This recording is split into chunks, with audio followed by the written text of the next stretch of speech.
everyone, welcome to episode 61 of Formidable Opponents, a show that pits three people who have known each other virtually their entire lives in a series of conversations as we argue what is best in a variety of fun, engaging, and critical pop culture topics we all debate about.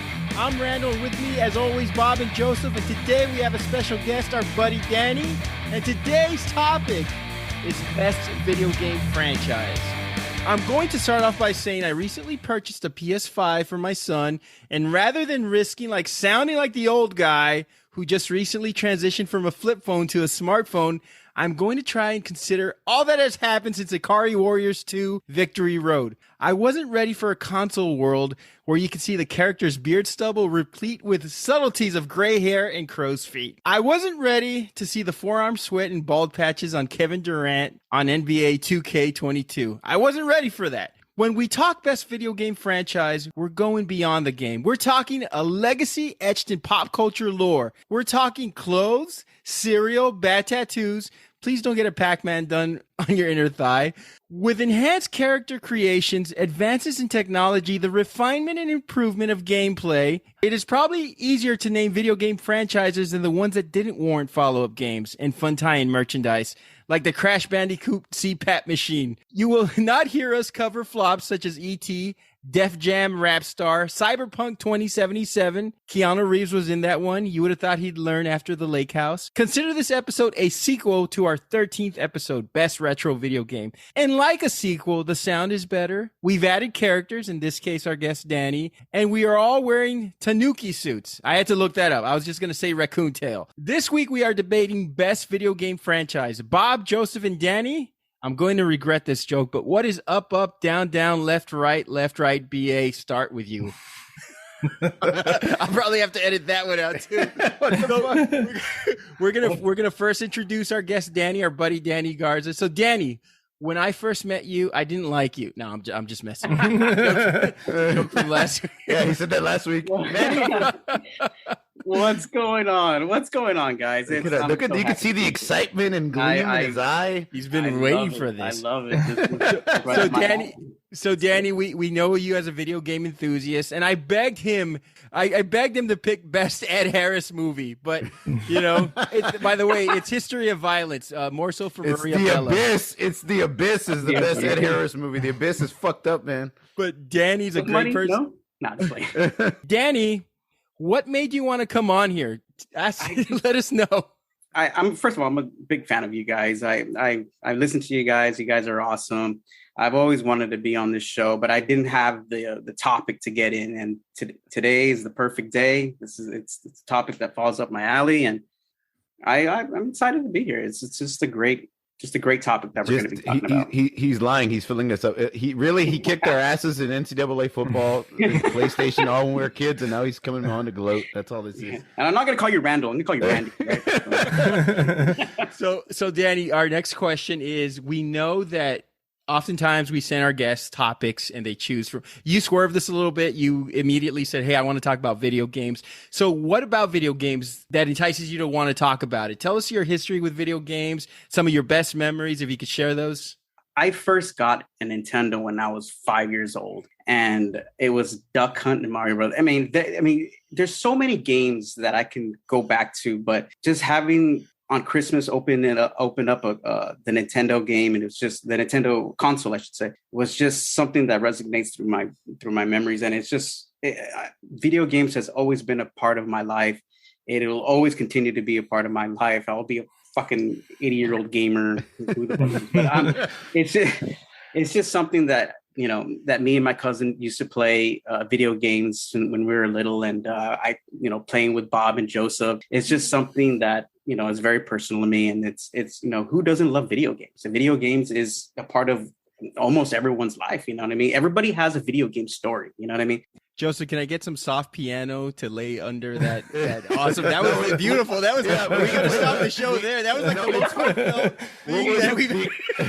The end of what's his name? Where he turned the Incredible Hulk, the music that they play at the end of the TV show. Dun, dun, dun, dun. That's perfect. And then go ahead, Bob. I was going to mention we all grew up together.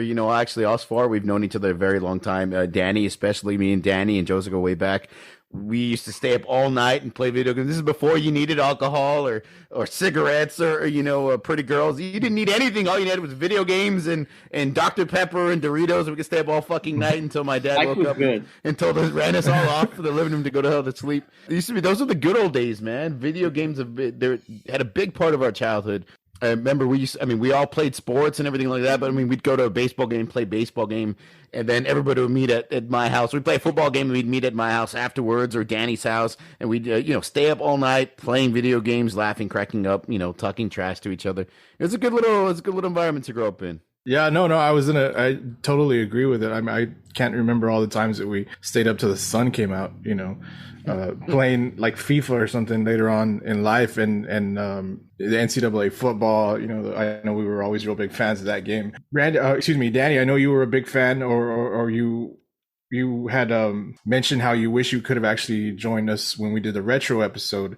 Real quick, could you give your pick for best retro video game? Excuse me. Did you have one in mind when you heard that episode? Best retro video game, I would say Double Dragon, man. Well, Double Dragon 2, not Double Dragon 1. Double Dragon 2. Double Dragon 2 was a shit. I mean, there's just so many to pick from.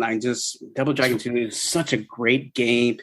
You have your classics like Mario Brothers and Tecmo Bowl and all those fucking games, but there's just so many to pick from. But I think Double Dragon 2 awesome pick. Out about hell yeah, dude. Yeah. Out of that game. First time I fought a prostitute. That's fucked up, man. That's fucked up. Hell yeah, man. I remember in that game, I think it was like level 2. If you have to climb up the ladders to face the boss. If you climb down the ladder when the boss comes out, the stage kills him by closing down. It's fucking weird, a little trick. Do you remember? Because I know we were talking retro games, and you mentioned Mario Brothers and Duck Hunt. Do you remember that one night in college where we were all at my house drinking beer and we stayed up till like 4 a.m. trying to beat Duck Hunt? I remember one of our other friends, Jesse's, was there. We had a bunch of people there. Never ends. Having a party with all these people, all these girls, and we didn't give a fuck. We were in that one little room playing Duck Hunt all night. That fucking dog, man! I swear. The dog, everybody hates a fucking dog. Just so everybody knows, maybe it doesn't end. Maybe I don't know. We got to level 99 thinking 100 was the end. It wasn't the end. It just kept getting harder and harder. That's what she said. When most people talk about their college parties, they don't mention playing Duck Hunt all night. Oh, sorry for Randy. That was Dungeons and Dragons. This was back. It was at least a little bit before our time. So, Danny, you're still an avid gamer, right? Do you have the whole setup? Do you have like the chair that massages your ass and everything? The fridge on the side. I don't have the gaming chair, but I do have a PC. I do have a graphics card, a pretty good one. I do have a PC game, a PC console, but not a PC console, but a PC. I just bought it last year, so I get more frames per second. So it really. So you cheat. You bastard. So it really ups your gaming experience, to say the least. But yeah, I've kind of graduated into PC gaming. Yeah, we've noticed. Joseph, you're still rocking the PS4? Are you gonna get a PS5? I still have the PS4. Yeah, I mean, I do want to get the PS5 eventually. There's going to be a lot of games coming out that look crazy. Yeah, that look. There's some games that are on the radar that I have interest in playing, and thankfully, at least right now, they're still getting a PS4 release. But at some point, these new games that I'm going to want to play aren't going to come out on PS4, and I'm going to have to be forced to buy the new console. And I think at this point, I was always kind of just waiting for them to, one, be in stock, two, work out all the bugs. I don't know how recently did you get your PS5, Randy? About 2 months ago. As soon as Randy found out they play Betamax movies, he was all over it. I got. All we do is play WWE 2K22, and we love creating like the old school wrestlers. We got like the Road Warriors and Mr. Perfect, Brutus Beefcake. So what was the name of the original wrestling movie with the guy with the star in his face? A wrestling video game on Nintendo. Oh, Pro Wrestling, yeah. Pro Wrestling, yeah, with the star. How did we go from fucking pro wrestling, that cheap little 2-bit video game, to now we have, what was it? WWE 2K22. It's probably all you can see. John Cena's fucking 3 Adam's apples. Monday Night Raw. Monday Night Raw and Genesis. Badass. It's funny. Funny that you mentioned that, Bob, because we have the Switch as well, and we have that membership where you could play like the old school video games. So I put in pro wrestling for my son after we played I go, let me show you my game as a kid, and he was like Elijah Wood in Back to the Future 3. He's like, this game sucks. You know, I mean, there's like 3 moves. There's like a suplex and a kick, and he was just not having it. So I mean, different. We used to love that game. It was so action packed. Awesome. And now it's so slow compared to today's standards. So guys, let's do the opening questions, and this is for the panel. For a video game to be a successful series, what are you guys looking for? I guess I'll start. Go for it. You can go first, yeah. I mean, you can look at the numbers, you can look at the critics, you can look at the reviews, but I always thought video games has always been very personal. So if someone loves the game, they play all night, and they love the game, that's all they think about, and then to me, that's what makes a video game a success. Or if your mom or your wife comes in and she says, "Are you still playing that fucking game?" That sounded like a very personal story. What can I say? It's Oh shit! What do you guys?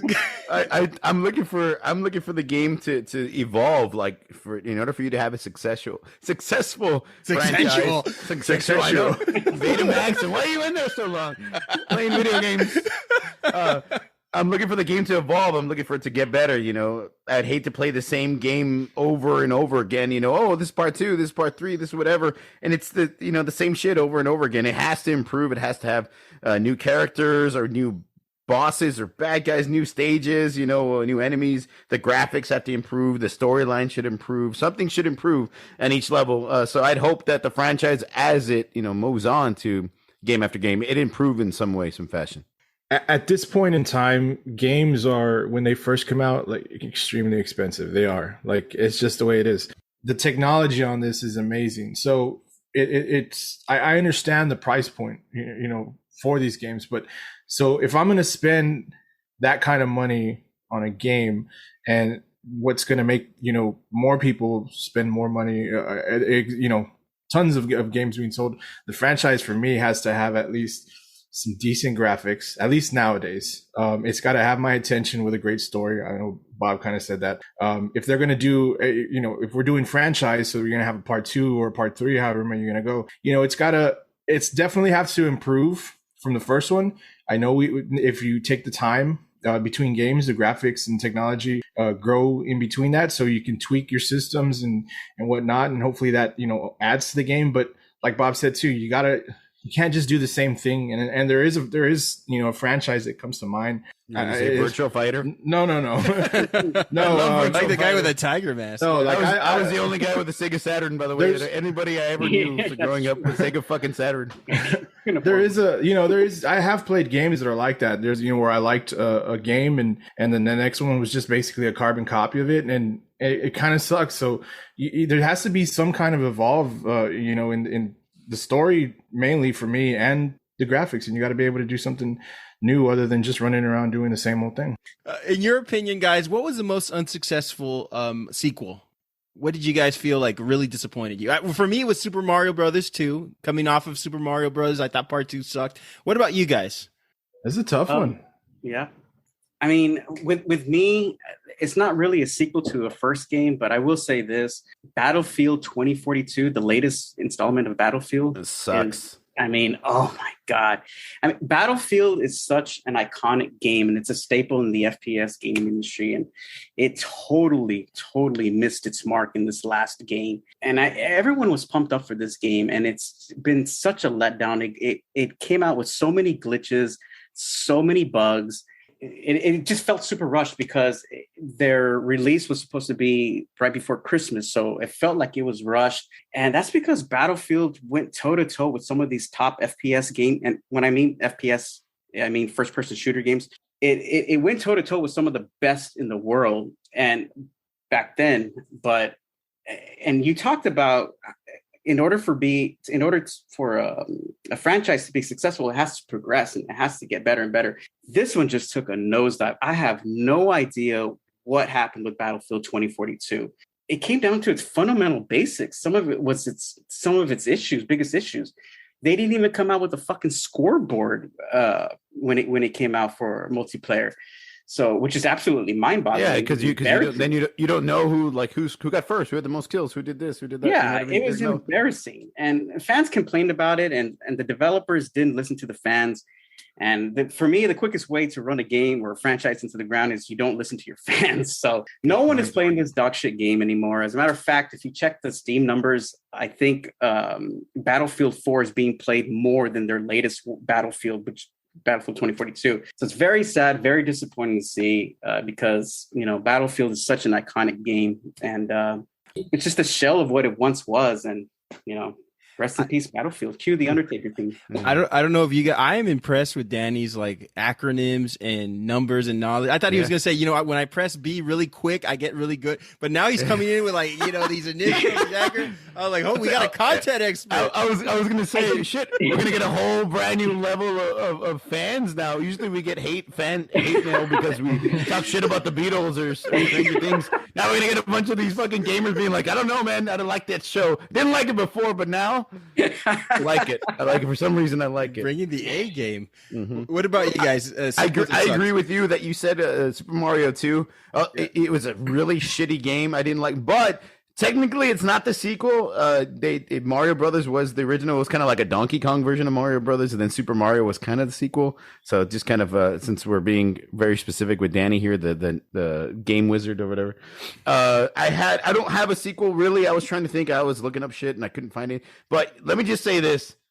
Shaq Fu was probably the worst fucking video game I think I've ever seen. I came across it during. I was like, "What the fuck?" I completely forgot about this.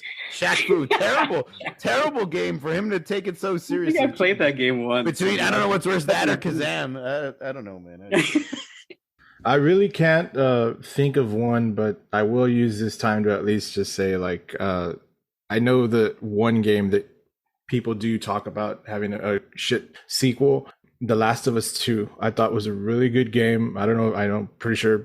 I don't think any of you have played The Last of Us, but it was a really awesome game. I thought the sequel was pretty good too. There was a lot of development time for that one, and I know you can read a lot of people trashing it. I don't know. Maybe it's the choice of the story, but that I'll just say that I totally disagree with the hate for that one, and I don't like that it comes out on a lot of lists like that for worst sequel. So last question for the opener, guys. Think of all the games you've played. What was the most difficult video game mission or task you had to complete? I got 3 of them really quick, and I want to see if any of you landing the fucking plane on the ship in Top Gun. I used to throw my control pad and cry because it was fucking impossible. Tackling Bo Jackson in Tecmo Bowl, because if you were the Oakland Raiders, nobody can tackle. And beating Mike Tyson in Punch Out. What about you guys? I had Mike Tyson's Punch Out. Now here's one, and you're gonna say, no way, that was easy. This one I could never fucking do.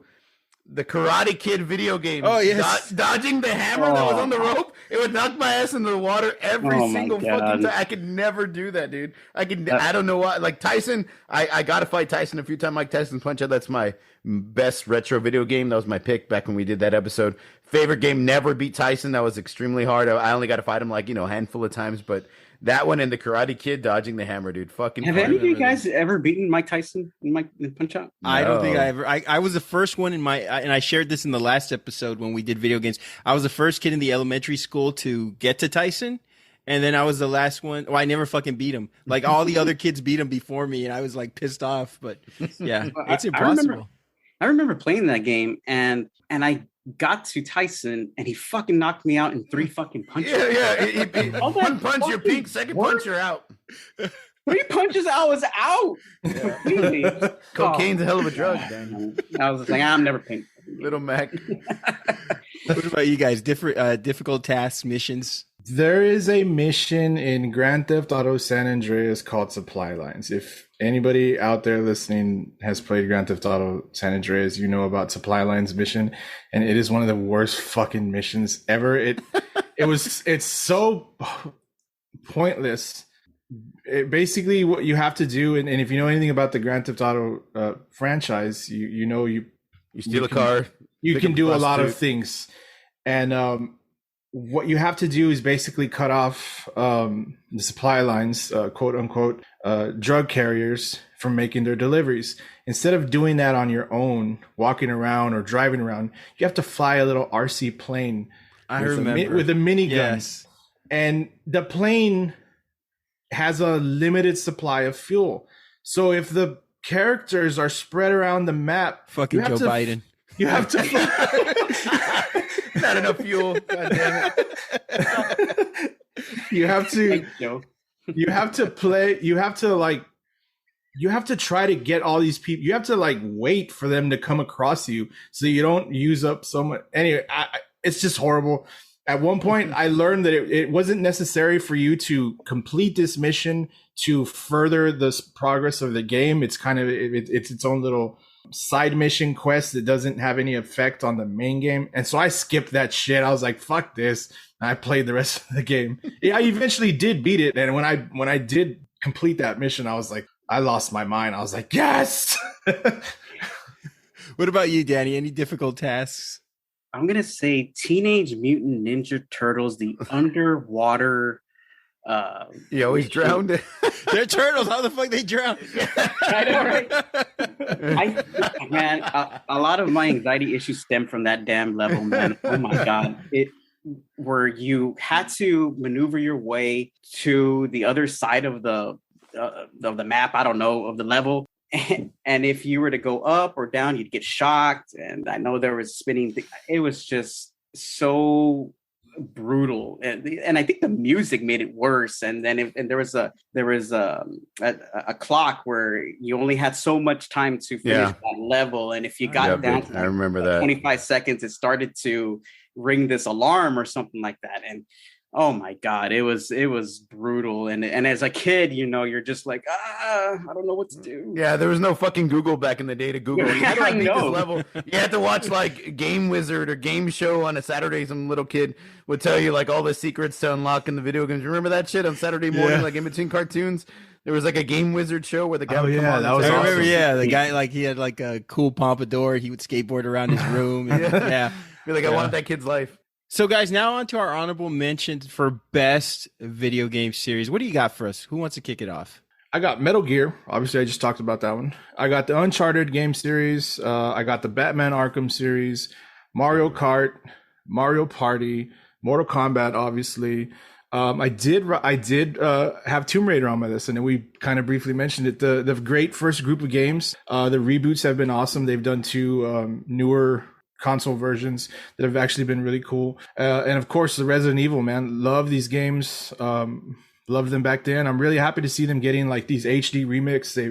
They've done Resident Evil 2. They've done 3. I know they're going to do 4. Really excited about that one because part 4 was one of my favorites. And I know there was only 2 games into this franchise so far, but right now everybody talks about this franchise. At least I do. I love it. The Red Dead Redemption. No, 3 games. Actually, really, really awesome games. Danny, what do you got for us? I'm going to go with Doom. Oh. I'm going to go with good Doom. Series right there. I'm gonna throw. In fact, if you throw out the game Doom, you got to mention Wolfenstein 3D. Oh yeah. Wolfenstein 3D was the first ever 3D FPS game that was created. What the fuck? What's your dog? When you kill the guys, they make that noise. Yeah, they make the dog noise. I know, but your dog's now. Fans are gonna be like, "What the fuck was that?" When they fall, his dog's now humping his leg. By the way, I always gotta talk about my dog, dude. I don't know why I always she's in the room with me. Now, Wolfenstein 3D, I mean, it was a building block for John Romero. John Romero is the creator of Wolfenstein and Doom for his masterpiece. But Wolfenstein was a game where you battled Nazis. Yes. But it was a very straightforward game. It was pretty intense. But when Doom was introduced in '93, you got a much scarier, you got a much violent game. It was dark, it was scary. You were playing in a military base that was invaded by monsters and all sorts of fucking shit.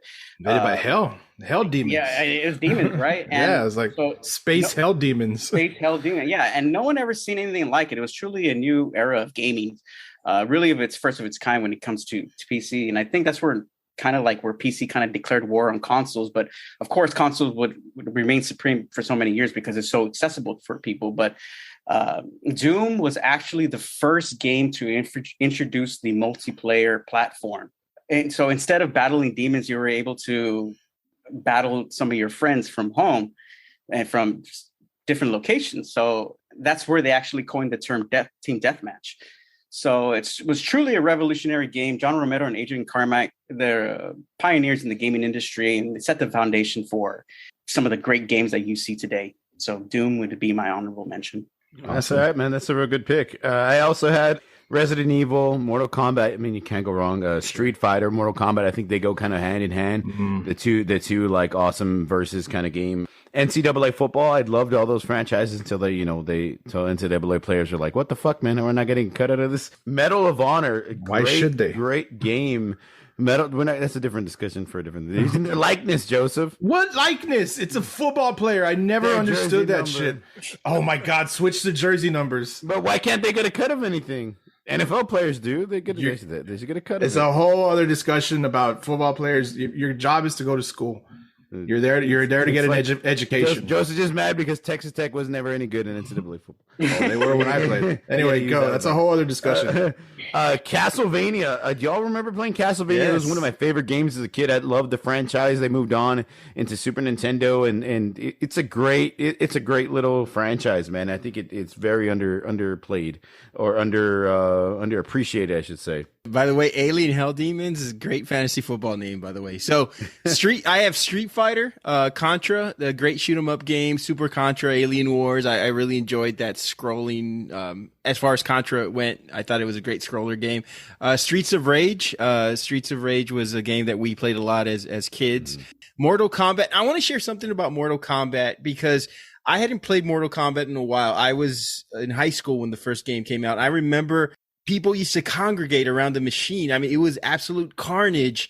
And these things were like so real. You punch somebody, give them an uppercut, their head would explode and blood would spurt out. And you freeze somebody and they turn them into ice cubes. So out of curiosity and in preparation for the show, I decided to watch the latest Mortal Kombat, all the fatalities. There was like 28 minutes. You can find them on YouTube. Oh yeah. I was not fucking prepared to see like spines. I saw one where the Terminator shot Rambo in the legs and like just shot his legs off. And then he transports him in the future and Rambo was crawling around with no legs. And then the aliens fucking like bust his chest open. I mean, this was like insane. And what are y'all's thoughts on that? I thought it was like way too intense. It's called creativity, Randall. It's called creativity. I actually have the latest Mortal Kombat 11. And it is such a great game. It is the most violent game out there. I mean, it is crazy, and it's come a long way. And even the first Mortal Kombat, the original Mortal Kombat, even stirred up some controversy. I think there was some like fucking. Well, that was the first one that actually showed blood in a video I think there was game. a congressional hearing about the violence in that game. So it's come a long way, and it is by far some of the coolest gaming that you'll see today. I think they're just trying to outdo each other. You know what I mean? Like, you get these shoot 'em games and the Call of Duties where you get to blow people up and shoot people's legs off or heads off or whatever the hell. You get these kills. Mortal Kombat, it just has to evolve, just like the original one where like Kano would pull your heart out from your chest and like lick the blood, but it was like an old shitty 19-inch TV. You know what I mean? So you couldn't really fucking tell you could tell what he was doing, but you couldn't really tell. Now like the heart's beating, you can see the veins, you can see every little particular thing about it. So they have to get more gruesome and more specific and more out there shit. Who was your shock value? Who was your character of choice? Scorpion. Who did you all the rating pick every single time? Scorpion. Sub-Zero. I'd fucking kick her his ass. But Danny, answer me this, because I was watching. Now I understand a fatality is supposed to be gory. It's supposed to be, but I saw some where like the guy would pull his fucking like spine out and then open the guy's skull. The guy's already fucking dead. Then he opened the skull and then he put his balls on the skull. I mean, what are you trying to do here? Like, I mean, you killed the guy and then it's just like mass fucking gore, extreme fucking violence. I mean, what is the point of all that? So you never tried that video before? Games? No, it is grotesque, but it is so cool to see, though. I mean, I guess it's the wow factor that's involved. Yeah. It's definitely the wow factor that's involved. But Mortal Kombat, it's a game that is always trying to evolve, like Bob said, and it's always trying to get bloodier. It's always trying to get more violent. It's always trying to push the limits. Who knows what the fuck Mortal Kombat 12 is going to be about? I mean, geez, I can't even imagine. A ninja fight. Children nowadays, they're playing these games with these amazing graphics. And I think after a while you get desensitized to it and you're like, okay, well, what's next? What's next? So you got to come up with insane. I did like who's the guy? Johnny Cage, right? Did I get his name right? That's my favorite one. Johnny Cage that's the one I pick all the time. He has some very funny fatalities, like he's in Hollywood, so they're yelling cut, and he's just continuously like ripping out organs off people or something. But his fatalities were funny. Everything else was. And how did Terminator and Rambo and all these RoboCop? How'd they get the tie-in into this? They've been trying to tie in like certain characters throughout the extended, years. Extended like, the DLC characters. Yeah. I did not know this. Do you know like Space Jam? No, not Space Jam. You know which actor is Johnny Cage based on? Van Damme? Jean-Claude Van Damme. Yeah. Jean-Claude Van Damme. I think he actually Jean-Claude Van Damme actually turned down a role in Mortal Kombat. Yes. And so they're like, okay, you're not going to be all right. We'll just for Street Fighter. Yes. Well, hey, it was Guile. And he also had an affair with Kylie Minogue. So, hey, maybe not a bad choice. I don't know. Street Fighter was awesome. That's where they get the split where he splits down and he punches the guys in the balls. That's where they why did Jean-Claude Van Damme feel the need to do a split in every fucking movie he did? God damn it. Good. Even when he was a twin, he was doing like fucking Pilates with a group of women and he has to do the split, or on chairs. He always had to do the split. Okay, guys, our next before we get to our picks, we're going to talk a little bit about our sponsor, Athletic Greens. I started taking Athletic Greens to have better gut health, more energy, optimized immune system. I hated taking vitamins, and I wanted a supplement that actually tastes great, and I wanted to see what the hype was all about. So what's in this stuff? With one delicious scoop of Athletic Greens, you're absorbing 75 high-quality vitamins, minerals, whole food source superfoods, probiotics, and adaptogens to help you start your day right. This special blend of ingredients supports your gut health, your nervous system, your immune system, your energy, recovery, focus, and your aging. It's lifestyle friendly. It contains less than 1 gram of sugar. It helps you sleep better. It helps you recover better, helps you with your mental clarity and alertness, and it tastes great. Tons of people are taking this stuff. Go to their website. You'll see a lot of great reviews, over 7,000 5-star reviews. It's affordable. You're investing all in one nutritional insurance. It's cheaper than your cold brew habit. Take the time and visit Athletic Greens at www.athleticgreens.com/emerging. Again, that's athleticgreens.com/EMERGING to take ownership over your health and pick the ultimate daily nutritional insurance. That's Athletic Greens. Okay, guys, we're going to our selections. Bob, you're up first. Oh, man, it's all good, man. Oh, man, I had to go with the game that changed the game, Super Mario Brothers, the highest grossing video game franchise of all time, selling over 396 million copies and grossing more than $22 billion. This is the biggest and highest grossing franchise of all time. Super Mario Brothers alone at Nintendo sold over 40 million copies, and that's because they're giving the fucking thing away for free at a certain time if you bought a Nintendo series. That with Duck Hunt. This is the game that started the all-nighter, dude, that we just talked about earlier. The video game, it started the video game craze, the need for every kid to ask for Nintendo for Christmas, like Danny said, just so that they could play this game and have their friends over and family over, and they could play all night and have fun all night. This was the most addicting game at the time, and this actually saved video game consoles as a whole, because at that time, video gaming itself was kind of on a downtrend after the Atari. Things were kind of too simple and kind of, repetitive. And this is the game that changed it all. It's the face of Nintendo brand, which without Super Mario Brothers, I don't think Nintendo would have been able to go on. We wouldn't have had the Super Nintendo, the 64, the GameCube, the Wii, the what do we have now? It's the what's it called, Joseph? The Nintendo Switch. This is the face of the company. Even as the almighty PlayStation came to play, and also the Xbox. We're seeing all these other smaller ones: the Saturn, the Genesis, the Gamecast or whatever the fuck that was. Dreamcast. I can't afford it. Yeah, I can't afford it. That's exactly why I said it. Thank you, man. I said I got Gamecast. I can't afford it. Gamecast. With his Dreamcast and GameCube. What the fuck is the name of that real Malibu's Most Wanted? Malibu's Most Wanted. Love that. I mean, from got a PlayStation 2? Fucking funny shit, dude. Underrated little stupid movie. So from Super Mario to Mario 64 to Super Mario 3D to Super Mario Galaxy, this franchise just continues to sell out and to thrill kids all across the world. Every time Nintendo releases a new console, diehard fans, start lining up and come out of the works to buy the next installment of Super Mario. It's just got a huge cult following, and it has since 1985.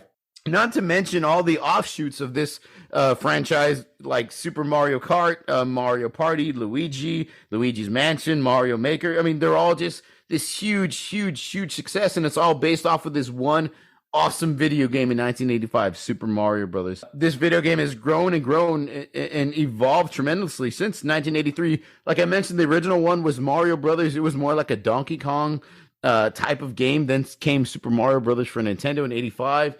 Then, Super Mario 2, Super Mario 3, Super Mario World, then Super Mario 3D.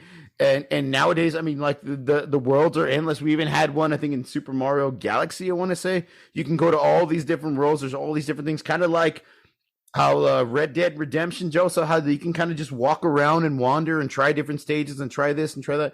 Like, they've evolved so much to kind of fit in with the times, and it's crazy to see just this simple game, this crazy game, and this franchise just evolve into what it is today. And I just think it's amazing, and it's untouchable, and this is just the original badass. Yeah. What do y'all think about it? I don't think there's anybody. I don't think there's any character that is more iconic than Mario. I mean, Mario is just the ultimate badass, the most iconic figure in gaming today, and it's always been that way. So I completely agree with your pick, Bob. That is solid pick. We're supposed to debate, Danny. Just yeah, but I can't. Shut up, Brand. The man knows video games. Did you hear his vernacular? He knows what he's talking about. Okay, it's an iconic fucking character. He disagreed with me. I win. It's over. Thank you all for listening. Okay, Mario Brothers. It was created by, I'm gonna butcher this name, Shigeru Miyamoto. All because he wanted to see pipes and manholes in his neighborhood and wondered where they went. He was a curious kid, and he created the Nintendo mascot, as Danny mentioned. When you think Nintendo, you think Mario, of course. An entire franchise about not having to really kill your enemies. So it teaches kids a good lesson in terms of when you're first playing a game, it's not too violent, it's cartoony. There's animals. I mean, it has every element. What do you think's going to happen when you step on a fucking poor turtle? You think it's going to live after that? Well, they just shoots off, right? By the way, I remember playing Mario Brothers, the original, and I remember there was nothing worse than having a shitty partner. Like, if you had like somebody playing Luigi that didn't know what the hell they were doing, when you would hit like the lobster, or not the lobster, the crab or the turtle, and you're about to knock it off of the scaffold, and then somebody hits the scaffold again and that thing bit you. I mean, there was no other frustration like that. So Mario is imperfect, and he's after a princess, right? It gives us all hope with our Kool-Aid painted faces and peanut butter stains on our shirt back in the day.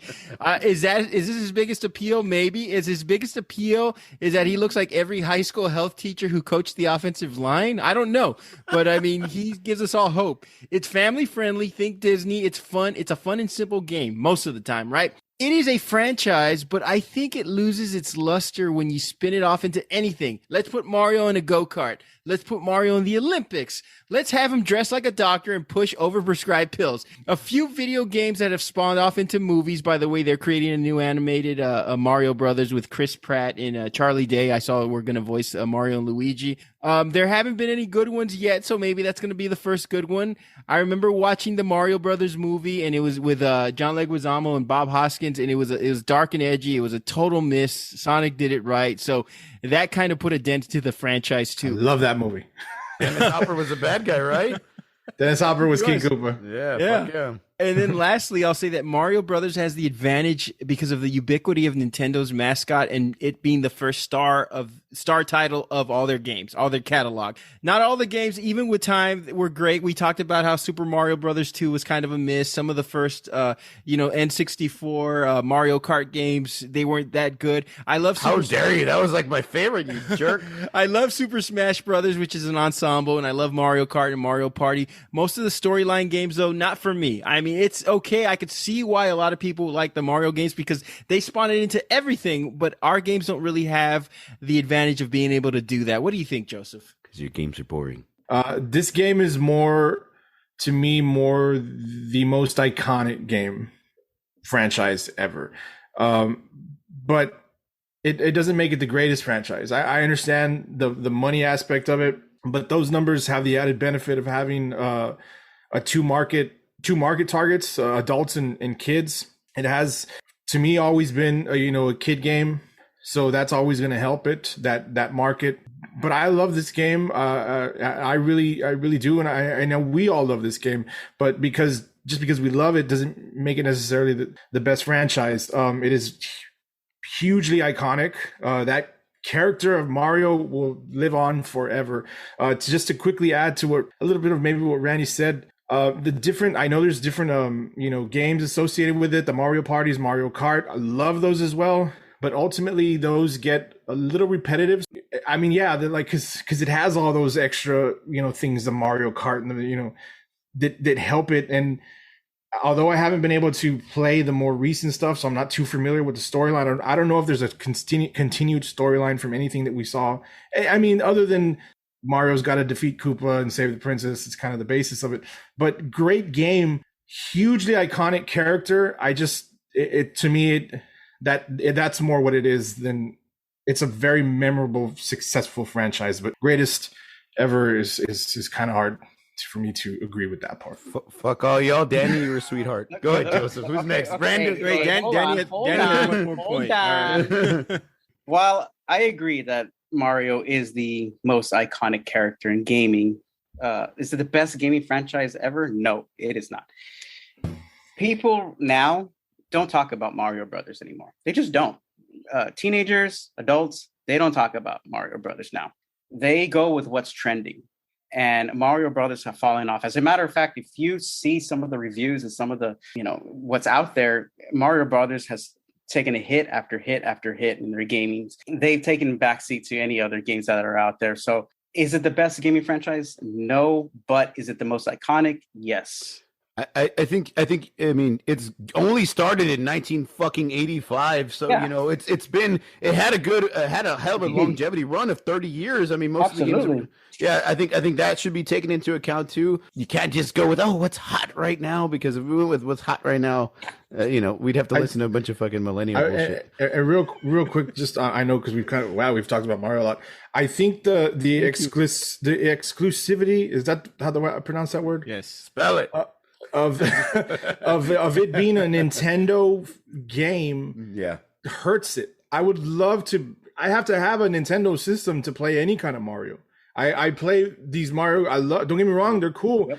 I've played the Mario Olympic stuff on the Switch when I'm there.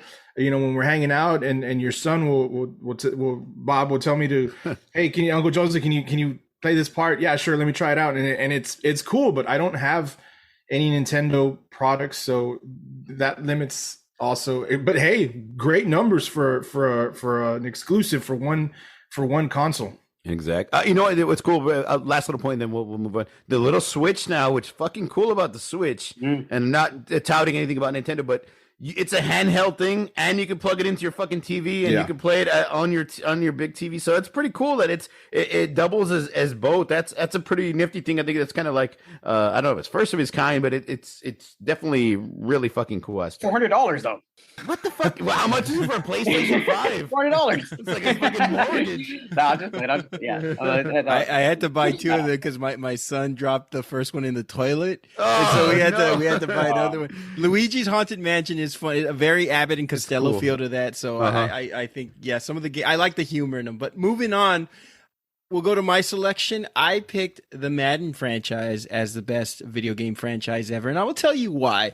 Over 4 billion in sales and millions of copies sold, created by Trip Hawkins, who first approached Joe Montana, but he already had a deal with Atari. And then he approached University of California coach Joe Kapp, but he wanted too many royalties to go with it. I'm sure he's kicking his own ass right now. It was only natural that John Madden said yes to a video game franchise. I mean, Ace Hardware, Miller Lite, Fast Actin' Tinactin. He hosted, Tough Actin' Tinactin. There you go. Sorry. My apologies to Tinactin, who's not our sponsor. So he was on CBS, Fox, ABC, and NBC. I'm sure he said yes and didn't realize what a monster this series was going to be. The gameplay itself doesn't evolve much from time after time now because we're so advanced in our graphics and our metrics when it comes to the football playbook and what the players can do. Players look at their ratings. Coaches have been known to use plays they've discovered here. Football games have been around since the beginning of time. I remember one of the first games I had on Atari was a football game, and it was the blue players versus the red players. And then you had Tecmo Bowl with limited, and it was limitedly played. NFL Blitz, NFL Street Ball, Joe Montana football on Sega Genesis, Bill Walsh college football, ESPN football, Mutant League football, Joseph. And in that sounds great. And in the 80s to the 2000s, new games kept coming after Madden, but they could not unseat him. Madden saw this, and the thing is, Madden saw football as an educational tool. We're all football fans. We're talking about our fantasy football league. We're going to have a live draft in a couple of weeks, so we're in football mode right now. So I think this is perfect that we talk about how Madden was an educational tool for us. It evolved into real playbooks, more teams, player ratings, and at one point, you were able to price fucking hot dogs. All right. So, I mean, the real ownership of it was just surreal. Madden cemented a legacy and along with EA Sports Team were the first creators that didn't treat gamers like dummies. And even though they were catering to sports fans who traditionally aren't gamers, they brought in a whole legion, a whole new audience of those saying, you know what, it's cool that I play sports and play video games because of Madden. They taught us the game. Madden had his, avuncular persona because he was so likable. He wasn't a nerd. He wasn't a jock. He was like your dad telling you about the game. And he had that everyman thing going. And then lastly, it continues to evolve. Generations have grown up learning playing football from it. And no matter what you think about Michael Vick, he was a human cheat code in 2004 Madden. This game is so much fun. People buy it every year, no matter what. If it changes a little bit, if it changes a lot, people are still loyal to it. And this franchise, NFL just swears by it. What do you guys think about it? This is definitely the greatest sports game of all time, and I don't think there's any fucking argument here.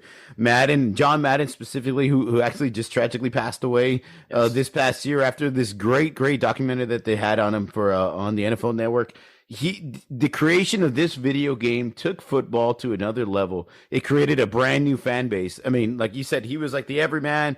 He made it cool to like video games and to like football and to watch football. A lot of kids that didn't watch NFL with their dads were now playing video games and playing this game and running. And before Michael Vick ran, who was it? It was Randall fucking Cunningham. Who was the man? Yes. Yeah. Early 90s. That was this is the game that kind of got kids interested in football and the NFL and became big fans after that. So I think that has a lot of appeal. Definitely a lot of appeal. Again, greatest sports game. I don't think about the greatest franchise though. It's one of those games where you kind of have to play against someone, so that may hold it back just a bit. You playing against a computer can be kind of boring. You know what I mean? Maybe it might make sense. Maybe it doesn't. I mean, you can play the franchise mode. You can go and you can win a Super Bowl and you're like badass. Then you start all over again. You're like, I have to do this again. Like it's kind of repetitive. It can be kind of like, So like playing against your friends, making bets, doing all that fun shit. That's cool. Talking trash to each other. I think that's amazing. But I think you need a partner. I'm not going to go there after that. But it's one of those games that it can be a bit repetitive. Like you said, what's changed in the game of football?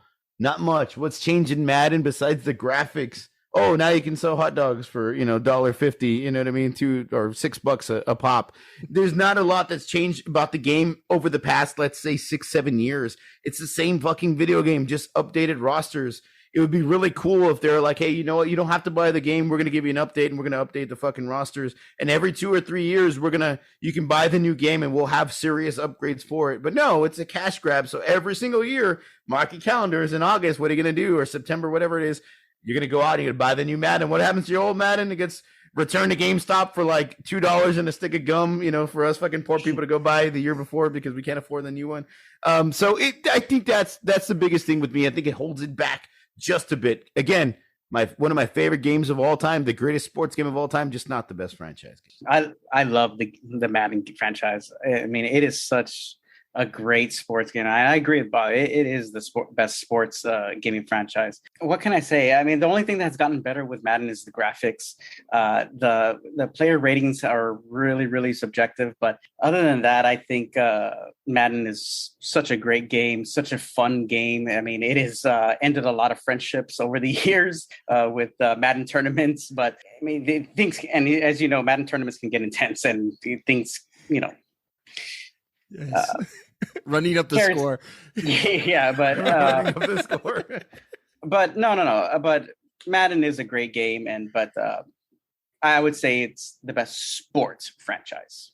We have had many a nights playing this game well into the evening, to the morning hours, and they were some of the greatest times growing up playing this game with all three of you. Actually, great memories. Ultimately, the graphics are really the only thing that changes. Even then, you can play the most recent Madden, and for the most part, the previous two probably are going to look exactly the same. The graphics, yes, are 10 times better than what they were when we played them on Sega, what they were than when we played them on PlayStation, PlayStation 2, PlayStation 3, and even now PlayStation 5. But ultimately, it's kind of, they're just subtle changes. The game of football is not going to change, so therefore the game can't change. I hate what this game has become today. ESPN has a fucking party anytime somebody is a member of the 99 Club, which I think is bullshit. And you got NFL players getting butthurt on Twitter when their rating isn't like, like, oh, my rating, how can men give me that rating? Like, are you fucking kidding me? Like, it's a game.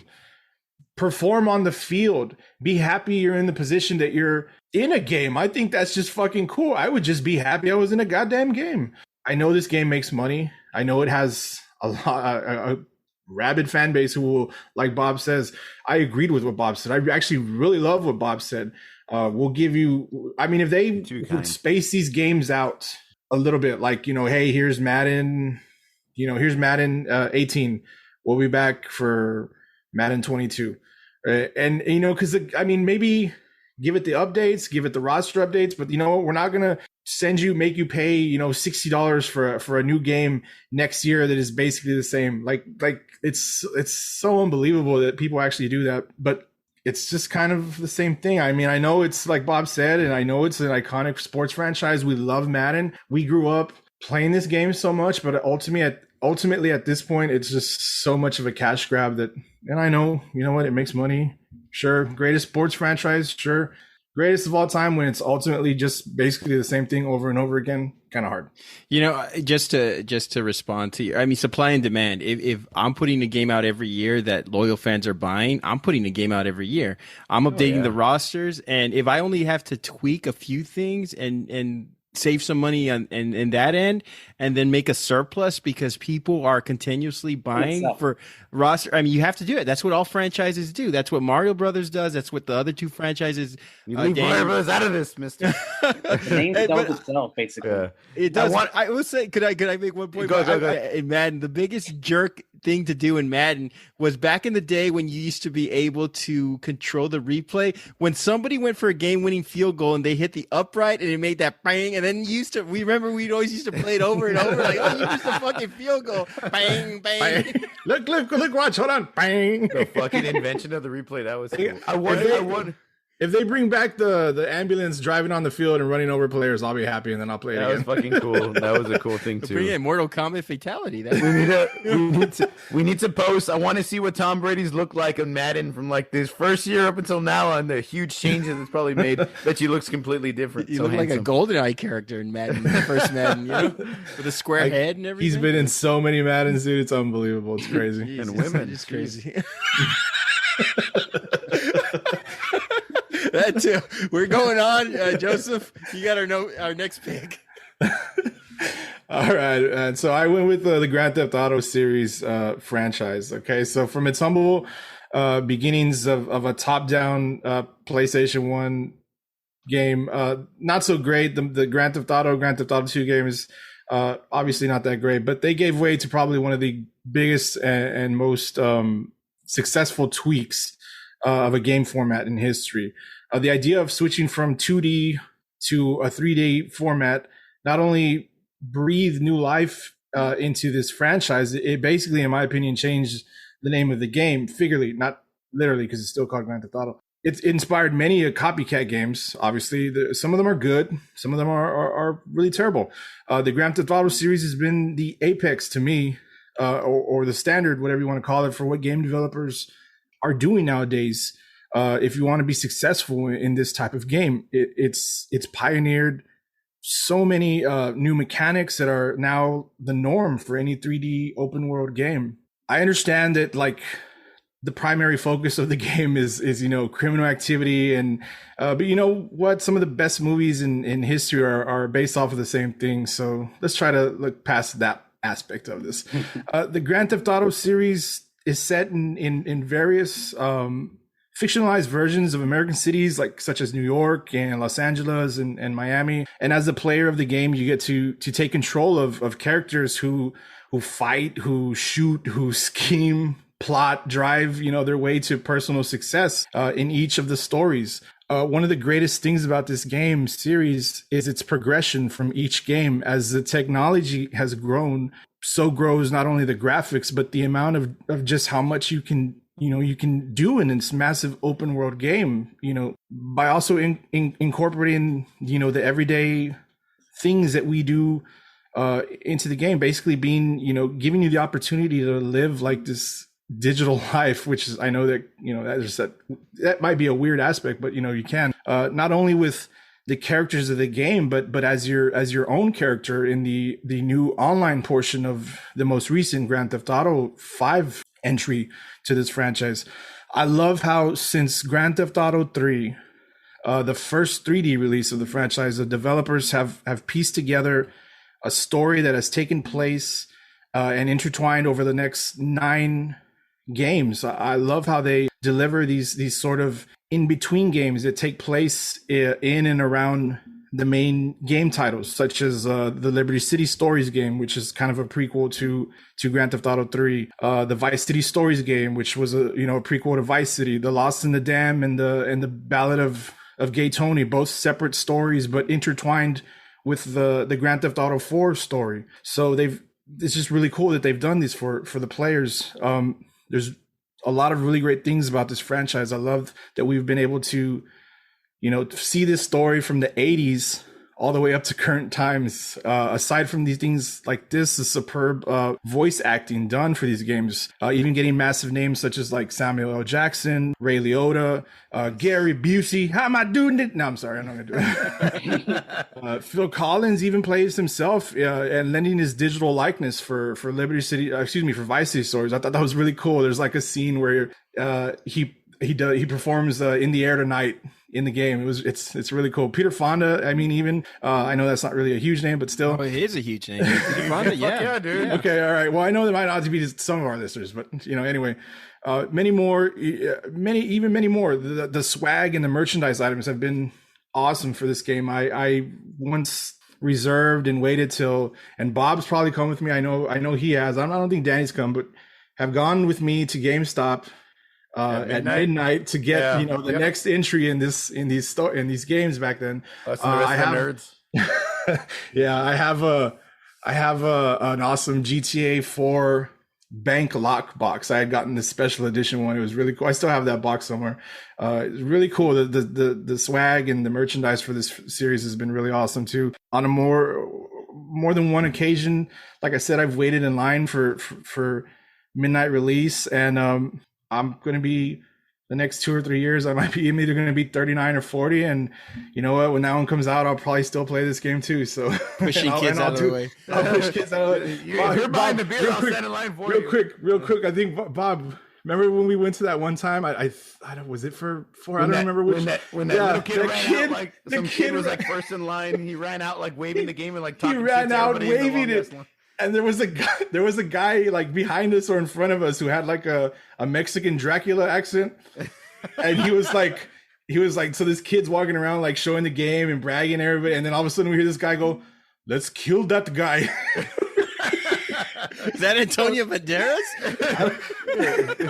It was it was like, oh my god, it was like it was hilarious. We started laughing. Anyway, that's my selection. Guys, what do you think? Very, very good game. I played the first one. I played Vice City. Very iconic game, but was the last time Grand Theft Auto came out with a game? What 2013. The latest one? 2013. Wow, it's a while. 2013. So it's been a while. Yes, it has. It's been a while, and that's my only gripe with this game is that it hasn't come out with a newer version. And I don't know when the next Grand Theft Auto is going to come out. I know there's updates. I know that, but there hasn't been a new title come out. Don't get me wrong. It's a great game. Grand Theft Auto is a badass fucking game, and I play the fuck out of it. But the last time it came out was in 2013, and that's my only gripe, that it's not. There's not a new title that has come out, and that's my only gripe. But other than that, Grand Theft Auto, very iconic game, very great game. But just a quick to that, I agree with you, dude. I'm waiting for a new game myself. What they have done is they focused in this time. I know the game released in 2013. I don't have a specific launch date on when they did GTA Online. What they've focused on is online content that you like missions that you do, small little storylines that you do with your online character. Most recently, they did one called I can't remember the name of it, but it featured Dr. Dre. I didn't forgot to mention that how iconic this game is. They got Dr. Dre to do an online storyline for your online character. He gave his likeness. He licensed new music for the game, like 6 tracks that are intertwined into this online story. And again, this is what they've focused on since the release of of Grand Theft Auto 5. And word is they're hoping to have it out in the next 2 to 3 years. So, like I said, I'm hoping for that. The online stuff's been cool, and I see I can see your point to that. I'm holding on. I'm waiting for a new one too myself, man. So. We all are. So in development, it was originally called Race and Chase, and it was in this game, Grand Theft Auto, it had a cop as the main character that was pursuing criminals, and people found that to be dull. So they decided, let's flip the script. Let's make the bad guys the main characters, because you saw that a lot in movies. A lot of these maverick filmmakers like Quentin Tarantino, I mean, even Martin Scorsese, they were making movies where the bad guys were the main characters, and it was fun to follow their adventures. It gives you a game within a game, almost like The Sims. Characters can roam around, go and lift weights, beat somebody up on the sidewalk, and half the fun is that open world aspect. It's lifted a lot from pop culture. Miami Vice, Heat, Scarface, Menace to Society, The French Connection. If you're an upper middle class honor roll student and you always want to vicariously pick up a hooker and go beat up a medical receptionist, this is the game for you. The people who love this game are like Michael Bolton from Office Space. They will listen to hardcore rap but immediately roll up the window when they feel threatened. It's a fun game, but it's so outlandish. I mean, the graphics, the layouts, the cinematography, the storylines, the conversations, the calm conversations as you're being shot. I mean, super cool, right? But the games are fun. I mean, Vice City is one of my favorites. I played Vice City a lot. I think it's the one GTA game that I played most. And I love the opening with Mister's broken wings that just, got me right in there. And it had my favorite all-time character, Ken, everybody's coked up cousin from the 80s. The campaigns are funny. They're ridiculous and violent. I think the fact that the game changes so drastically, there's never a true legacy to the characters, and that misses something. I would like to see some, something with a follow-up with Tommy Vercetti or in the 90s, or CJ Johnson being pulled in to do another job. The legacy is in the mayhem and not the characters or the story. So it's kind of like the shock value, kind of like the Mortal Kombat games, but this with, street cars and stuff like that. What do you think, Bob? Yeah, I think you hit the nail on the head, perfectly, Rand. I get that there's not enough, they don't put enough into the characters as much as they would like the storyline. It's kind of all over the place, which is kind of cool. The great thing about this video game is that it's an open world and it's kind of never ending. The bad thing about this game is that it's an open world and it's kind of never ending.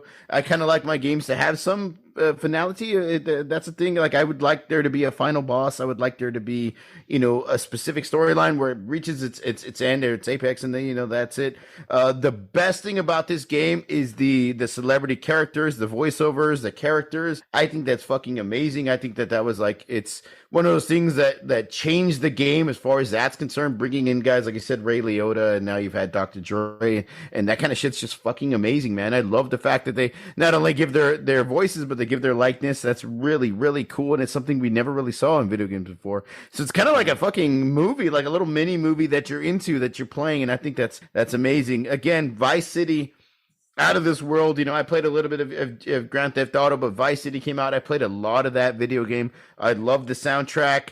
That game, the soundtrack, being able to cruise and listen to the 80s rock song, that was a fucking game changer, dude. It really, really was, because it was not just like, oh, I'm on a mission and I got to pass this level. It's like, oh, let's just cruise around and see what kind of stupid shit we can get into and try not to run over too many people, right? And while you're listening to 80s music, that's one of a kind. That's what makes this amazing. Is it the best franchise ever? No, I don't think so, but is it really good? I mean, I think it's a pretty amazing. I love how they did that. I just want to add to that too. That I kind of just think adds to how, for me, awesome this series is, or the game was. Like, everybody, like, I think Grand Theft Auto 3 blew everybody's minds, and so they went with, when they did Vice City, the next entry into this that series. Yes, it went to the 80s, but I think because of part 3 was so popular, so was so amazing, so game changing,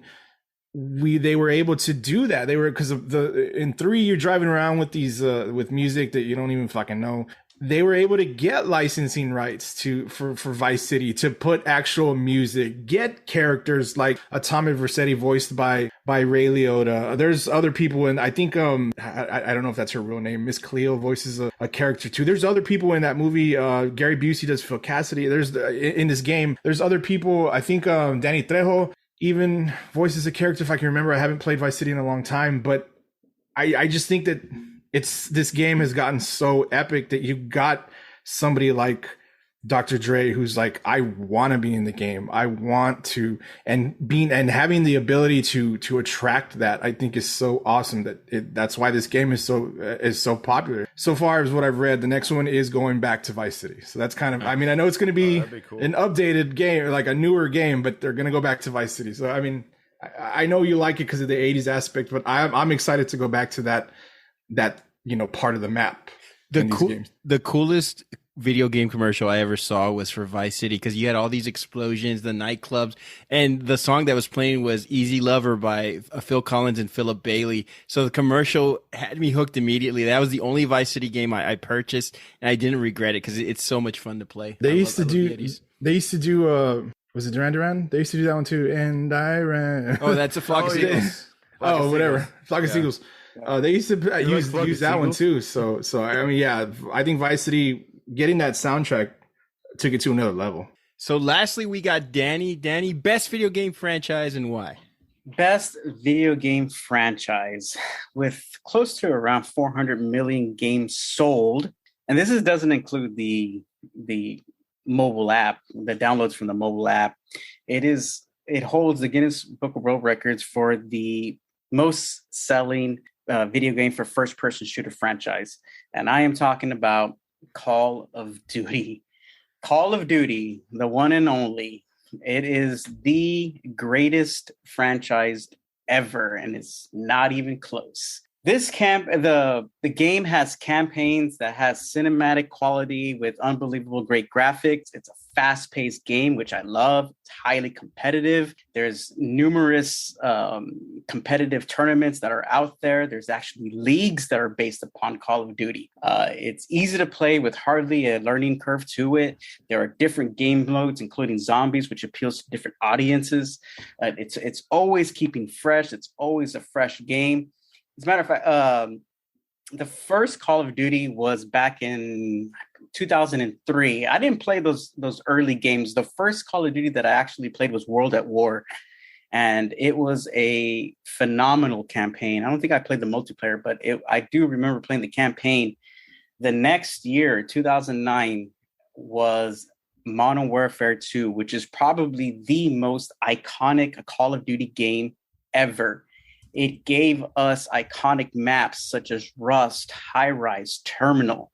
It is, it had modern weapons.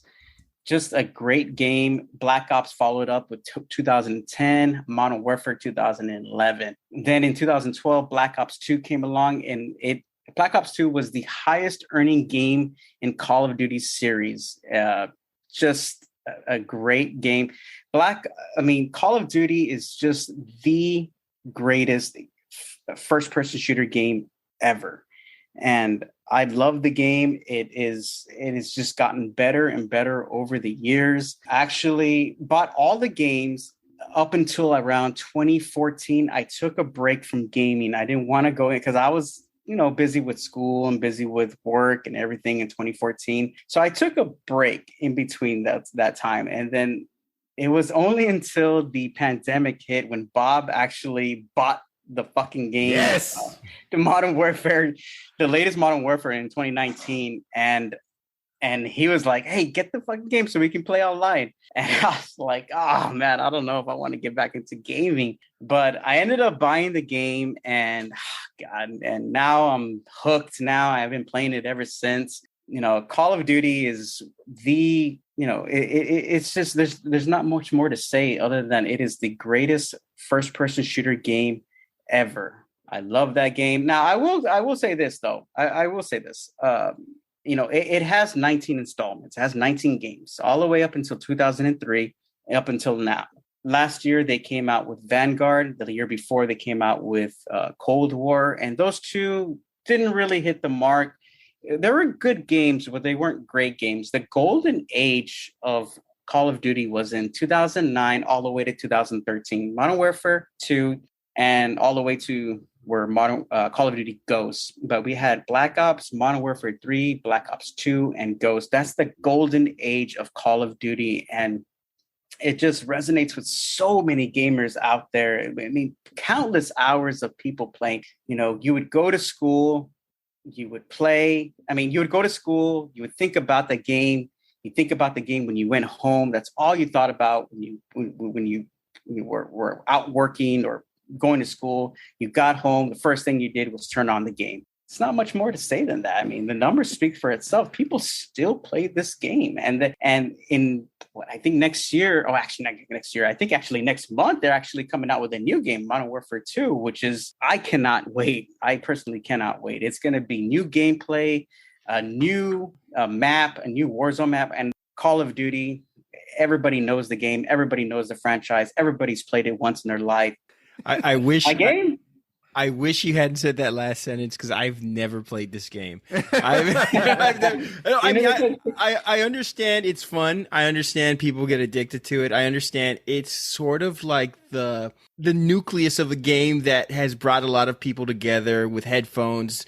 People have started off, meeting their best friends. Some people have met, their boyfriends, girlfriends, because they've met them on Call of Duty or whatever. So I know it's a community, and I know that's one of the main, I guess you could say, enticements to this game is that it brings people together. Last first person shooter game I played was GoldenEye. I kept blowing up the chair, and I stopped after that. I know this game is popular. I understand its appeal. I'm sure I don't. I'm sure I wouldn't hate it as much as Myers Leonard, former Miami Heat center who got in trouble playing it and saying something he shouldn't have. Google it; it's terrible. Like Grand Theft Auto, I don't think the franchise goes beyond the game. It's hard to sell lunch boxes with Uzis and dead people on them. So this game is very specific to a very specific crowd. That's why I think, in terms of the fans who play this game, yes, it's a culture. But outside of that unique subculture, I don't think you could really expand it to everybody. I don't think, a lot of kids get to play it because their parents probably wouldn't allow them. And I think people kind of just, avoid it because of the violence sometimes. I don't know. I can only speak for myself. I'm sure it's fun to yell at kids while you crush their dreams. It is one of the most toxic games out there. I know. You're saying it's about community. It's just everybody talking shit about each other when they shoot them. You're playing Contra Team to win, jerk. So you'd actually be surprised of how many kids actually do play this game. Yeah, I mean, yeah, it has grown in such popularity. And Joseph was talking about celebrities joining Grand Theft Auto. Same thing with Call of Duty. Actually, the latest one is actually Snoop Dogg. Can you imagine Snoop Dogg running around with an AK-47? I base a lot. Go ahead. What's Danny. new? Right? But it is a great, I mean, it is highly, highly addictive. I mean, it's just something about the graphics, something about the sounds that it makes that it just draws people in. Every time I see any clips, I see a lot of people walking around, trying new things. I think you really have to have some time invested to this. I mean, yeah, for sure. The community, the headsets. I don't want anybody outside of the enemy or the final boss pissing me off. I don't want an 11-year-old little Timmy telling me that he fucking blew me up with a machine gun and killed me or whatever. And I can't stand that. I don't want some kid talking trash to me. I think lastly, I'll say, I think the small hits of dopamine aren't worth the anxiety of trying to shoot somebody's player in the jungle or whatever. I don't know where I'm going with that. But anyway, I just want to say, I understand that it's a very focused game. It takes time. It takes effort. But I don't know. I just think there's just too much into it. But maybe you guys could enlighten me. Bob, Joseph, what do you think about this game? I before I get started on it, Kyler Murray, I think that's why they gave him that fucking stipulation in his contract. Spending too much time playing Call of Duty and not enough time watching fucking film. Can I respond real quick? Yeah, go ahead. Yeah. Sponsor, go for it. Just like any other game, it takes time to perfect a game. It is an easy game in terms of shooting and everything like that, but there's hardly a learning curve. But if you practice enough, you'll get a little bit better and better. But they don't just put you with like sweat. They call them sweats, but they don't just put you in with advanced players. They'll start you off, with beginners. And they'll start you off, with Nerf guns, right? Yeah, with moderate guns. I would want blood, no blood. But it has grown in popularity, and it's really taken off with streaming platforms that are out there, which is Twitch, Facebook, YouTube. Manny does it. The guy we had last week was talking about he does like a Twitch. Manny does a Twitch where he plays online, and he like comments and people comment back. Right, you can watch him play live.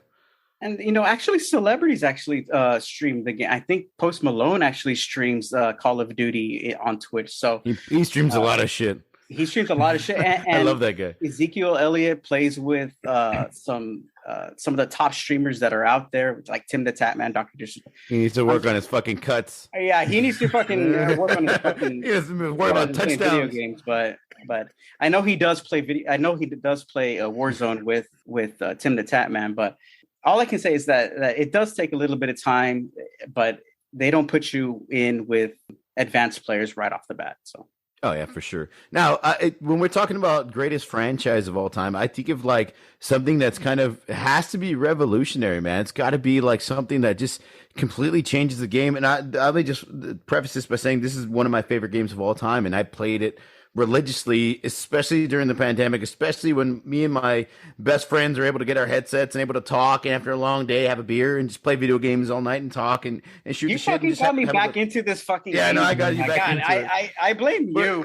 But it's addiction I love the fact that it's actually created this whole online thing where like you play with people all across the world, people you don't know, people you do know. You can mute people, you can listen to people, you can interact, and that makes it a fucking cool game. And that's something that's really stood out because I think that this game has done it the best. I mean, I know you've been able to play Madden back in the day against people too, but I think this game kind of does it the best where you can interact with people while you're playing. It's as far as it being revolutionary, there was Rainbow Six. It wasn't the first shooter of its kind. It wasn't this military game. Rainbow Six first came out, which I really love. Medal of Honor was another one that came out that was really good. That had a multiplayer, that had a very similar storylines. So it didn't invent the wheel. It may have fucking perfected the fucking wheel, but it didn't invent the fucking wheel. And that's something that may hold it back. Again, this is one of these games that it's craze. There's a huge craze right now, and it fits this time period so well. You don't have to go out. You don't have to go to your buddy's place. You don't have to leave your house. You can just stay at home with your headset and talk to people. Go ahead. I know you want to make a point. Absolutely. I mean, and I agree with you. And when you talk about Call of Duty and you talk about all the other games like Halo, Battlefield, Siphon Filter, all those games, they just don't stand a chance against Call of Duty. Call of Duty is head and shoulders above them. I mean, you cannot compare any of those games to Call of Duty. You just can't. I mean, yeah, I could see that. Like I said, it didn't invent the wheel. Those are kind of the start of it. Right. But, and it wasn't the first. You're right. Yeah, you're right. I'm going to tell you right here where it lacks. So, and this is what I think is kind of bothersome for me a little bit. I don't like the fact that they sucker kids into getting mommy's credit card to buy the newest weapons, the newest guns. Oh shit, Vanguard comes out next week. Vanguard just came out. You know what? Right. All of a sudden your Call of Duty's not working so well because you haven't quite bought the new one. I don't like the fact that you have to update your shit for 12 fucking hours. You know, you sign on to play video games. Oh shit, there's a 12-hour update. I guess I'll play tomorrow. You know what I mean? There are certain things that hold it back. Absolutely. I love the fact that you're like, hey man, you gotta fucking they offer so many different weapons. I think it's badass. But you want a cool character and not this dull looking motherfucker? It's gonna cost you $20. You want this cool weapons pack? It's gonna cost you $20. Before you fucking know it, dude. You know, mom and dad, you're spending $100-$200 to make yourself look cool and this epic character with all these epic guns, and then like, oh yeah, by the way, the new one's coming out next week. So when you move to the new video game, guess what? All the shit you just bought, yeah, it doesn't follow you with you, buddy. You got to buy the new video game and new characters and new. So that kind of fucking it doesn't bother me, and I get it. It's just like Madden, and this has the Madden effect. Hey, people are buying it. People are spending money on it. Fuck it. We got to come up with a new game. It's a business. I get it. But that hold it back for me, especially the fact that it's not God. Like if it's a guy like me or you who has a job, who has our own money, buying shit. Absolutely. No, it's a fucking little teen stealing their grandma's credit card or checkbook and buying shit online on the PlayStation store. That kind of bothers me. Joseph, what do you think about this video game? We have so much fun. We still have so much fun playing this game. I love playing this game. Yeah. Ultimately, it kind of goes back to like what I said about just because we love it so much. I can't really call it I don't want to know. Make a decision, Joseph. No, I mean, because I really do love this game, but to say it's the greatest franchise, I don't believe that's true. I know it's like I said, Danny, it's revolutionized the as you called it, FPS. First person shooter games, but I think we got, I was talking with Bob about this the other day. We've been doing this before. Back in the days, it used to be Medal of Honor. We loved to play Medal of Honor. Remember, we had many nights playing Medal of Honor. It's kind of sad how that one disintegrated, although it's an EA owned property, and they decided to focus on the Battlefield. And like you said, Battlefield was pretty good. I remember playing Battlefield too. So it's not, and like Bob mentioned, they didn't, reinvent the wheel. The wheels just keep going. These games, the newer games, and because I have two of them, because you all got me to buy the first, the Modern Warfare. I ended up buying fucking. I got Vanguard. I got Black Ops Cold War.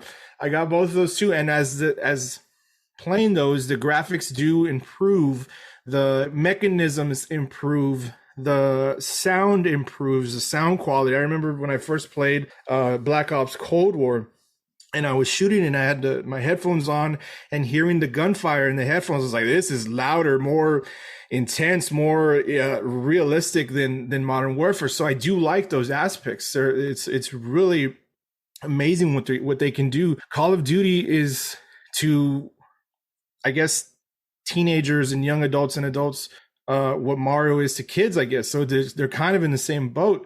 Things that hold this game back, though, as much as I think it's perfect because of that. I'll say this real quick. It's easy to play.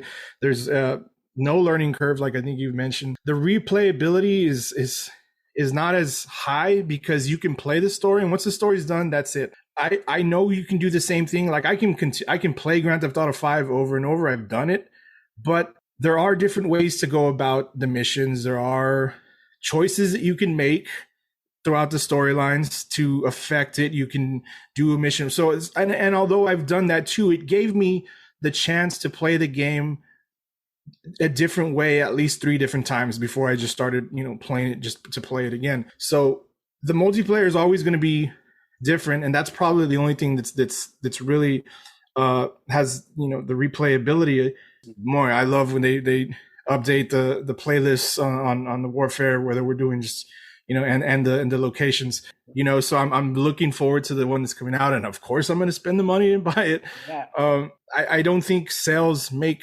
franchises great. I think it's good for them, and it's great for the developers, but I don't think buying a shitload of games necessarily makes it the greatest franchise. Although I do love that, I have fun, and I know we're going to play this game in the next we're going to be playing, Mark my words. Mark my words. Modern Warfare 2, which is going to set to release in about a month or and two. And I'm sure it's going to look great. It is going to look. I'm sure it's going to look great. Mark my words. It's going to be the highest selling Call of Duty game in history. Mark my words. A bunch of kids are going to be absent the way from they've school marketed and the way they've bumped it up, and some of the streamers have played the beta already, and they have nothing but high reviews about it. I think it is going to be the greatest masterpiece that Call of Duty has ever put out. I will say this though, the thing that, because what did Bob say? What holds it back? I can't remember. I don't know. I'm sorry. What you said. I was talking about the having to buy it over and over. Oh, again. Having to buy it over and over again. Okay. For me, it's the online hate that some people can spew in multiplayer. Like, oh my God, bro, there's like some men and women, because I've heard it from both. The shit that some people can say to you for losing a game, for killing them in a match, for being so angry, it's unbelievable. I've only talked smack once, because it was not necessarily provoked. No, it wasn't. He sounded, he was in his 20s. He was in his 20s. We were playing, it was team deathmatch, Danny, and this guy was on the other team. His team lost, and he was just like dogging everybody. He was like, "Look at this guy, 2 kills. Look at this guy, 4 kills. This guy only got, I got 30 kills." And then I said, "Yeah, but you're on the losing team, bro." I actually finally flipped my mic and said, "Yeah, but you're on the losing team, bro." And he goes, Fuck you, man. You only had 10 kills, bro. You only had 10 kills. And then I said something to him before it cut off, but I'm not gonna say what I said to him. I'll tell you all later. I'll tell you all after. No, please tell us later. We're running way too long. No. I'll tell you later what I said to him. Call of Duty is one of the most toxic games. I burned him so badly, and then he couldn't respond because the match ended. But that's what makes it so fun. That's part of the experience. All right, guys. Final thoughts on video game franchise. We're running a little long, so if you guys could keep it really short. I know we're waiting on, like, I'm waiting on a new Grand Theft Auto. Danny's waiting on a new Call of Duty. I think the heavy hitters are always going to be. There's a new Madden. Is it already out? I think it's already out. The heavy hitters are always going to be doing what they do. We're going to see those franchises for the next, I don't know how many years. I think it's a good thing. Some of these franchises that I mentioned in honorable mention have already ended. Like, I love the Uncharted series. That one's already ended. They did 4 games. That's cool. I don't know. We'll see what comes out as far as new stuff. I don't think there's anything new that can compete with what's already out there, because they're just still going. Danny? The gaming industry is in a great place. It's only going to get better. So all I can say to you guys and people listening at home is just keep gaming, keep gaming, keep gaming. And I'm going to say the opposite. Get your ass outside and fucking see the world, goddammit. Keep gaming, baby. Run around. You can play video games at night. Once you get home, go out, see the world, get a girlfriend. I'm just fucking around. I think that video games have evolved so much since we were kids, and it's so great that to see that they're still, like, to see us still playing and interacting and having a great time with them. I hope to see them evolve. I mean, I'm curious to see how the gaming industry is going to change, and if we're going into 3D or virtual or whatever the fuck we're going to be going into. But I'm pretty excited, man. This is this is an easy topic to talk about. Obviously, we've been talking for a long period of time, so I really do dig it, and I can't wait to see what people think about it when they hear it. Having a son has been just a great thing for many reasons, but he's reintroducing me back into video games. I was not playing video games for almost 10 years, and now he's into video games and he's showing me new things, and just getting back into this world brings me flashbacks of hanging around with you guys when we were younger and getting to play all these games, and now seeing how things have evolved and how things are going to stretch out into bigger things for franchises. Mario is spreading out into all sorts of things. And so's, Call of Duty, Madden, Grand Theft Auto, we talked about their return. So just getting back into this and maybe not spending as much time as I used to because I'd end up divorced has been such a pleasure, and to relive the memories with my son has been the biggest reward. So gaming is fun, but yes, I will make him go outside and see some stuff and sit on the couch all day. That's our show, everyone. Listeners, we'd love to hear from you. Hit us up and let us know, what is your favorite all-time video game franchise? Most importantly, let us know what you think about the show. You may reach us at formidableopponents@gmail.com and follow us on social media, Twitter, Instagram, Facebook, TikTok by searching for Formidable Opponents. And thanks to Creative Little Pill for the awesome artwork this week. And join us next episode. We'll be back in 2 weeks. We're taking a break for the start of school. We'll have another special guest if he shows up this time, and we'll be debating best feel-good songs. So for Bob, Joseph, and Danny, this is Randall. We'll see you all in 2 weeks. Adios. Game over.